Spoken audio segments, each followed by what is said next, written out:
The Haunting of Apartment 6B.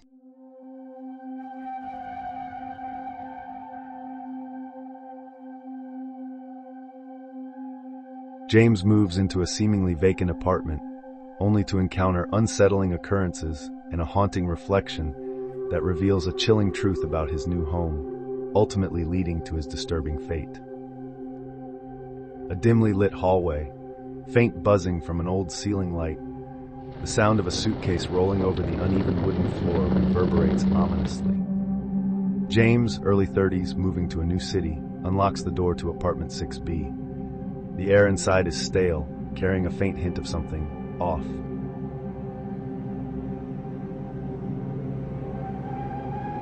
James slowly watches across the empty apartment, dust particles floating in the air. The mirror in the corner stands unusually pristine. James says to himself, well, home sweet home. He sets his suitcase down, looks around. The apartment is furnished but cold, sterile, like no one has truly lived here.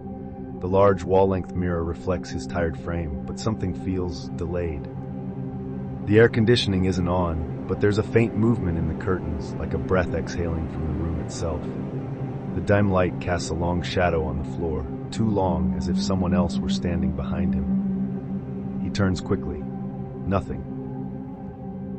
Small unsettling moments. A chair slightly out of place. A glass he swore he left in the sink now on the table. The mirror's reflection subtly lagging behind his movements. A low hum emanating from the walls. The shadow of his jacket hanging on the door, looking for just a moment like a hunched figure watching him sleep. At 3:13 a.m., a whispering sound echoes through the apartment. James wakes up suddenly, disoriented. His room is empty, yet the air feels dense, charged, as if someone had just left. Hello? Is someone there? A soft creak, not from the walls, from inside the room. Overhead shot of James in bed, shadows shifting unnaturally in the corners. James starts experiencing time lapses. He checks his phone, missed calls from numbers he doesn't recognize, a voicemail from himself whispering warnings he doesn't remember recording. The whispers at night become louder, more distinct. Breathing heavily, staring at his phone screen. What the hell is happening to me? One night he glimpses something in the mirror. Not his reflection, something else, watching him, smiling. James whispering to himself, "No, that's not me. That's not me."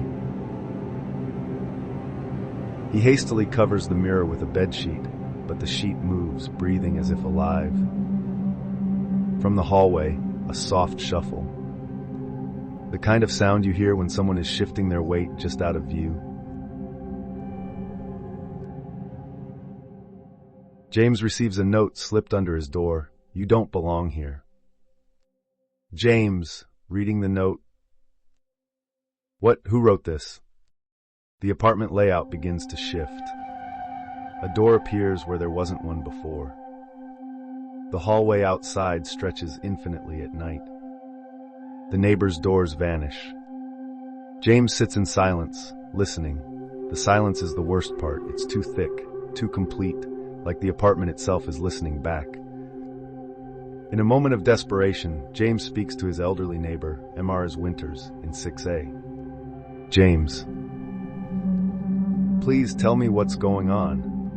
Whispering, gripping his wrist tightly. "You need to leave now, before it notices you." James bolts to the exit, but no matter how many times he walks out the door, he finds himself re-entering his apartment. No, this isn't real. Let me out." The whispering stops, silence, too complete. James removes the bedsheet. The mirror no longer shows his reflection. Instead, it reveals the apartment, abandoned, decayed, forgotten, and standing behind himself, smiling. It's my turn now. His duplicate reaches out, the screen glitches violently. James screams. A new tenant, suitcase rolling over the wooden floor. The air inside is stale. The mirror stands, waiting.